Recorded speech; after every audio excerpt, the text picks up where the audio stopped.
అయితే రాదన్నారు, మరి రాదు ఎక్కడున్నా చూపించా.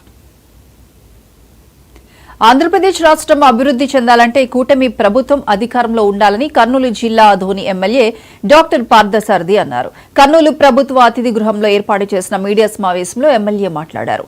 ఆంధ్రప్రదేశ్ రాష్ట్ర అభివృద్ధికి కేంద్ర ప్రభుత్వం నిధులు కేటాయిస్తోంది. గత వైసీపీ ప్రభుత్వం కేంద్రం ఇచ్చిన నిధులను దుర్వినియోగం చేసిందని పార్థసారథి ఆరోపించారు. అందువల్లే ప్రజలు కూటమికి పట్టం కట్టారని డాక్టర్ పార్థసారథి అన్నారు. గౌరవనీయులు చంద్రబాబు నాయుడు గారి నాయకత్వంలో కూటమి ప్రభుత్వం ఏర్పడిన తర్వాత మనం చూస్తూ ఉన్నాం కేంద్ర ప్రభుత్వం ఏ విధంగా నిధుల వరద పారిస్తుందని. మేము ఎప్పుడు చెప్పేవాళ్ళం, డబుల్ ఇంజన్ సర్కార్ వస్తే తప్ప ఈ రాష్ట్రంలో అభివృద్ధి జరగదు, అభివృద్ధి ఊపందుకోదు అని చెప్పేవాడు. గత ప్రభుత్వంలో కూడా జగన్మోహన్ రెడ్డి గారు అధికారంలో ఉన్నప్పుడు కూడా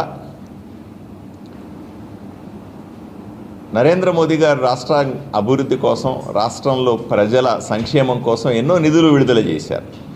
అప్పుడు చాలామంది మమ్మల్ని విమర్శించారు కూడా, జగన్కి సపోర్ట్ చేస్తూ ఉన్నారు, జగన్కు ఆదుకుంటా ఉన్నారు. మేము ఆ రోజు చాలా క్లియర్గా చెప్పాం, ఏమంటే జగన్మోహన్ రెడ్డి దుర్మార్గపు పరిపాలనని సమర్థిస్తూ మేము ఈ రకమైన సాయం చేయట్లేదు.